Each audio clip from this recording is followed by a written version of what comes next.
Welcome back to Plague of Shadows. Last time, we defeated Propeller Knight and Polar Knight, the last two stragglers in the Order of No Quarter. And since they're all defeated, except for, I guess, Plague Knight himself, well, he's mentally defeated, I guess. We have access to the Tower of Fate. Kind of forgot the name for a second there. And they start off with another one of those douchey sections where you have to go to the left to find that there's actually stuff there. I didn't even know that that was there my first time playing the game. I mean, I kinda did, because I know the first time I played, I got 100% of the game.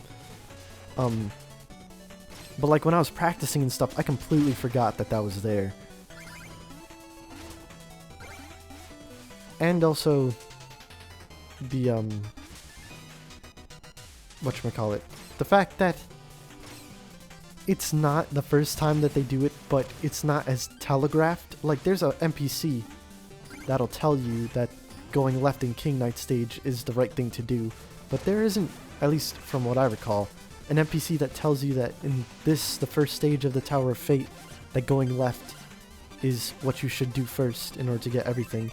And I don't even think there's much there for Shovel Knight to check out. Like, maybe just a bit of fishing that you can do. There is a fishing spot there, but other than that, there's really nothing else. And I use the lob casing along with the quick fuse and the sparkler powder to deal with that griffin thing, or whatever that bird thing is supposed to be called. But that kind of presents the problem again that I think I might have talked about earlier. That in order to switch bombs, you need to go into the menu, and I just don't like doing that because it feels like it bogs down the pace a little bit. On the 3DS version, this doesn't really have that problem because the 3DS has dual screens. The top screen is where the actual gameplay happens, and the bottom screen shows basically what the item menu shows. There's a section of it for your gear and stuff, like your robe, your music sheets, your cipher coins, and then there's a section of it for your bombs. It's like the, you know, the different components, casing, powder, stuff like that. And you can use the touchscreen to actually change it without having to pause the game.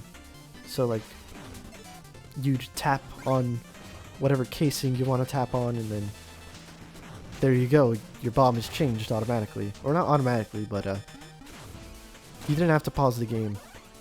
Which would really be helpful in sections like this where you have to wait a little bit, because if you pause the game, then those sections aren't going to move while you're changing the bombs. But if you have the 3DS thing where you can change on the fly, and you're waiting around or walking forward in a section that doesn't really have much going on, you could use that time to change your bombs and be a bit more effective in your gameplay. But sadly, since 1, this isn't the 3DS version, and 2, I'm recording, I'm not going to be changing my bombs very frequently. When I am playing by myself, well, at least my first time, I did change them quite a bit just to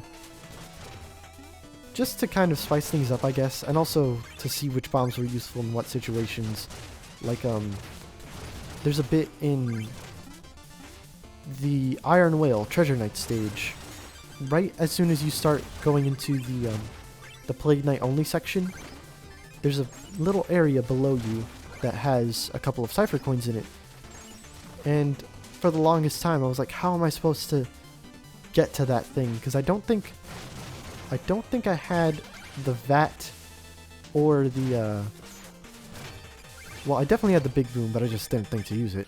So I was like, oh, maybe I'll use the component powder, I think it's called, because, you know, the more bombs you throw into it, the larger the explosion gets, and the radius might be enough to actually blow up everything around, so that I can actually get these cipher coins down there and continue on. So, I do actually change them on my own time. It's just for the sake of Let's Play. I'm not going to do that. And somehow I invincibility framed my way through that rat just there. I kind of bomb bursted on top of him, and he didn't touch damage me. nor did his explosion do any damage to me. And I threw 2 big booms at that samurai guy. He should have been dead. But I took damage anyway. These samurai guys actually are also Kickstarter person created, like developer for a day. Like Reese, Baz, Mr. Hat, and the Phantom Striker. I kind of forgot his name for a second there. But yeah, they were created by some Kickstarter peeps. And you can kind of get a hint toward this, like in Shovel Knight's credits, in his ending credits, you see that there are the Wandering Travelers, so, you know, Baz, Reese, Mr. Hat, and the Phantom Striker, along with some of those samurai guys, and they're the only characters shown on that screen, so it's kind of a little hint as to who was created by the Kickstarter people. And now we have this rainy section, which isn't too big of a deal. There are some bits of it that can kind of get tricky.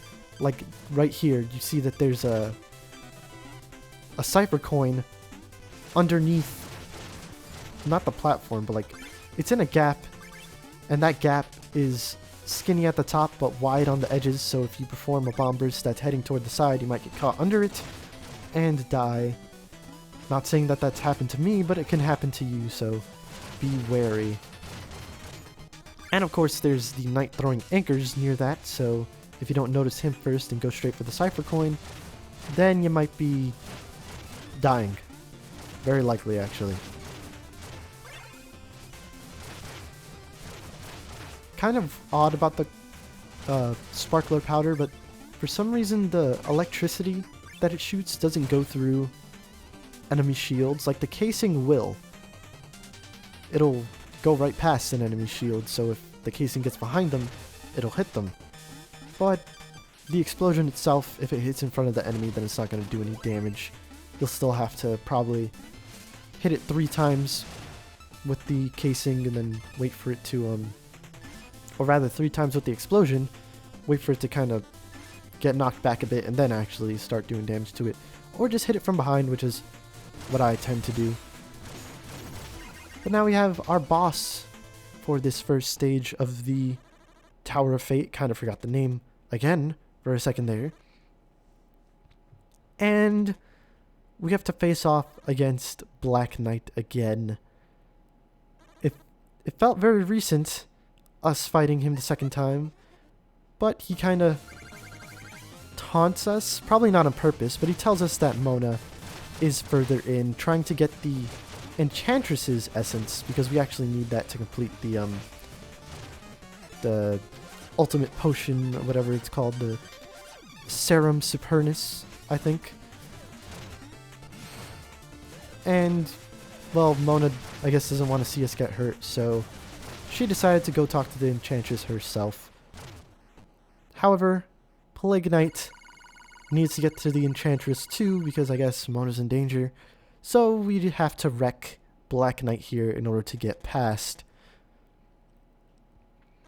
And it's revealed that Plague Knight doesn't really want to conquer the world or anything like that. He actually wants Mona to love him and thinks that he's too weak for her to love him. So instead, he decides making this potion to make myself all-powerful will mean that she will love me. It makes Plague Knight go from someone who's very villainous, very chaotic in his actions, to someone who's a lot more, I guess, relatable. And that's not exactly a bad thing. I don't dislike this story. In fact, I quite like it a lot. It makes Plague Knight a lot more, well, it's adorable is the word to use, I guess. Before we actually head back to the Tower of Fate, though, I want the Tropical King to aid me just a bit more. First, I'm going to grab the goo garment just to show what it looks like. I'm not going to be using it. And now, I'm going to switch to the Dandy Duds. Basically the same as Shovel Knight's gold armor, where it doesn't really do anything for you except give you sparkles when you jump and change your jumping animations. Although it does change his walking animation as well, and his win animations, like after you beat... Excuse me. After you beat a stage or something like that, he'll have a different animation going on. But I like this armor a lot. Well, it's not really armor, but I like the gold look and the blue, I guess. It's kind of an odd combination, really. And the way he jumps being different is very neat. The way he walks being different. It's just all around a more adorable robe for Plague Knight here. And, you know, making him more adorable is definitely a good thing. Well, at least I think it's a good thing. Some people might disagree with me on that whole story thing, thinking that Plague Knight should be kept chaotic. Kind of like to make him more Joker-esque, I guess, because the Joker, a lot of people like him because he's chaotic. He doesn't have any rhyme or reason behind what he does. He just does it because that's how he is. You know, he's crazy. Plague Knight, however, in some people's eyes, might be ruined because you learn that he's not crazy. He's just a normal guy. Well, not really normal. He's still abnormal. But, he's more normal than people originally thought.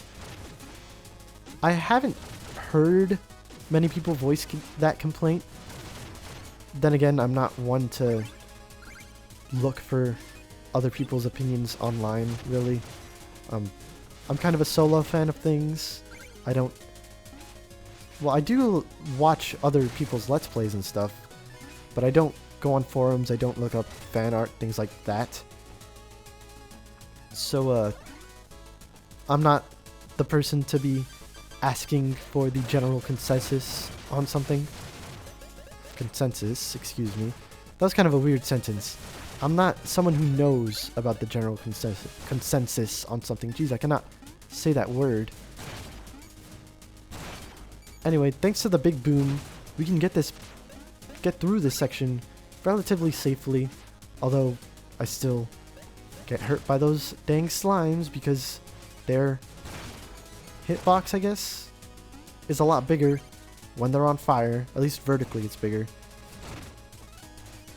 But luckily there's some food hidden behind here that we can eat. And the next section might be a bit different from what you remember. Because, well, it is different. Rather than using those platforms that Plague Knight can't use, that barf out rainbows, we're going to be basically flying our way across using a combination of our double jump, our bursts, and I might be using VATs because, well, it just makes things easier.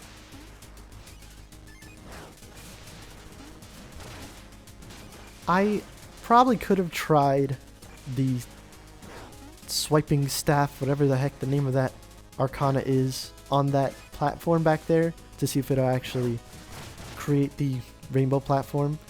It's the only one that I think would have a chance of doing it because it is Plague Knight's, like, well, it would be considered his normal physical attack. It takes the least amount of power, only half a bar, and it's very quick.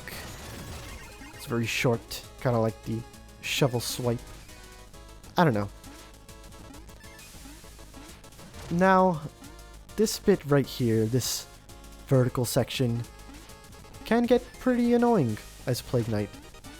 My tip, don't spam your VATs. I did that before, and in doing so, I didn't have enough VATs to actually make it my way up on my own, you know. As in, after collecting all the cipher coins and stuff in this area.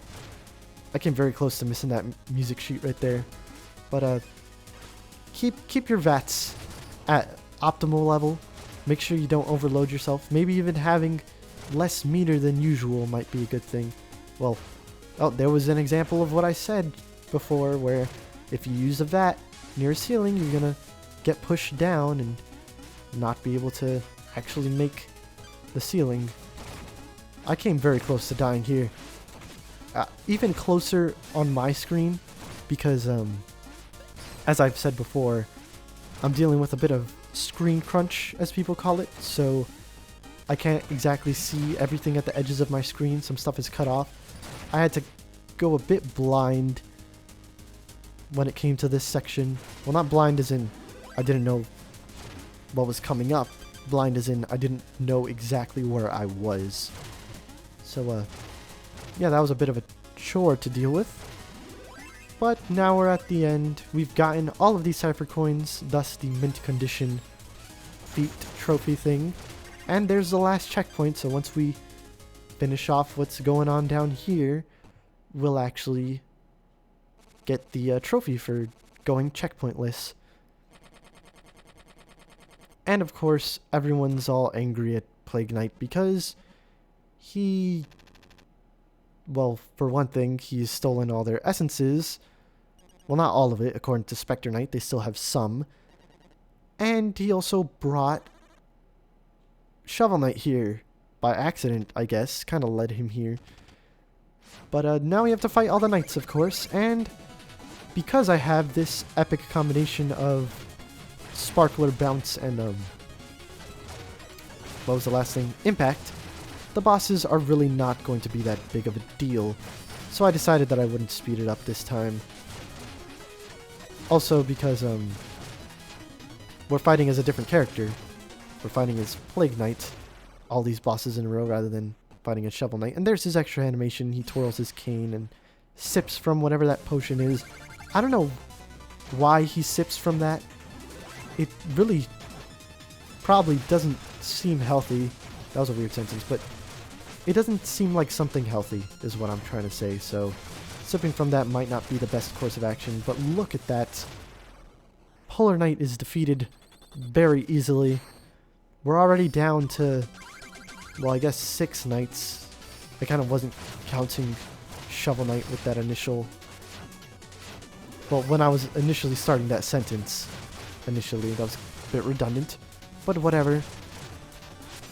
Of course, I'm going to be more confident against Propeller Knight here because I have no worry of bottomless pits.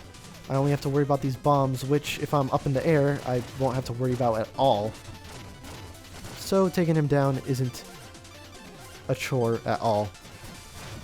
I don't get knocked back into pits, which is probably the way that I'd normally die to this guy.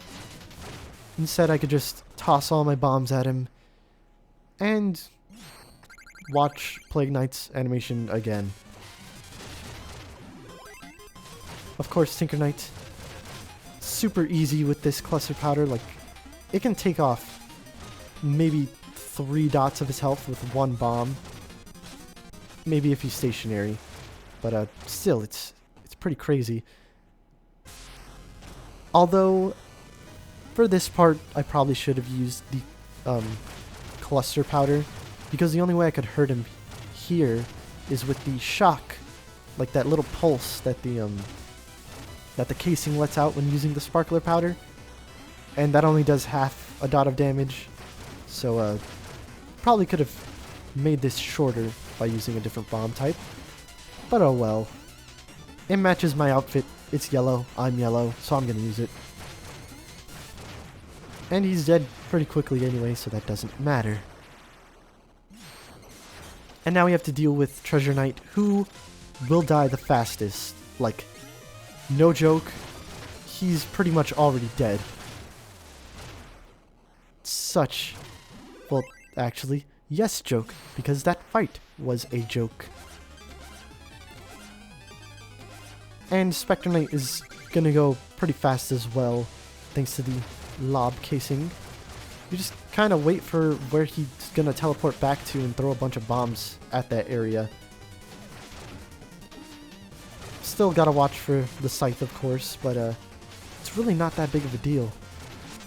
Even him darkening the area isn't that bad. I don't think I mentioned this, but the platforms in Spectre Knight's fight originally were a bit higher than they are here. The reason that they're lower here is because of, I guess, Plague Knight's short double jump. They don't want you wasting bomb bursts or anything like that. But in the original fight with him, there was also a platform in the center that was a bit raised, well, more raised than normal. So, again, you don't have to waste your double jumps. And Mole Knight went by very quickly as well. Shovel Knight here is always going to be the last one you fight, no matter what. Because he's the original protagonist, I guess. And that means, of course, he has the powers of protagonist immunity, so... Well, let's just say this boss fight is going to go pretty much the same as the previous boss fight. There's something that I wanted to... Well, that I didn't show off that I kind of want to now, but I really forgot about it pretty much. If you're wearing the gold armor as Shovel Knight, and after defeating all of the Order of No Quarter in this boss rush, you decide to talk to King Knight, he'll actually compliment you on your style, saying that you're taking a page from him, I guess, because, well, you're both wearing gold. And he's almost dead, so, yeah, that was a thing. In the challenge mode, there are boss fights that you can do, I guess. They give you a time limit, and they also limit you on what bomb types you have and what arcana you have. So, very limited. But in the one with Shovel Knight, when you're playing as Plague Knight, they actually give you a vat and the normal bombs, which is pretty cool. It's a nice little reference to the boss fight itself, because that's what he used. He used the regular black bombs and his vat. And of course, Plague Knight has his own way of getting to the Enchantress, so he'll head there on his own. Next time, we're going to be heading to the final stage of Plague of Shadows.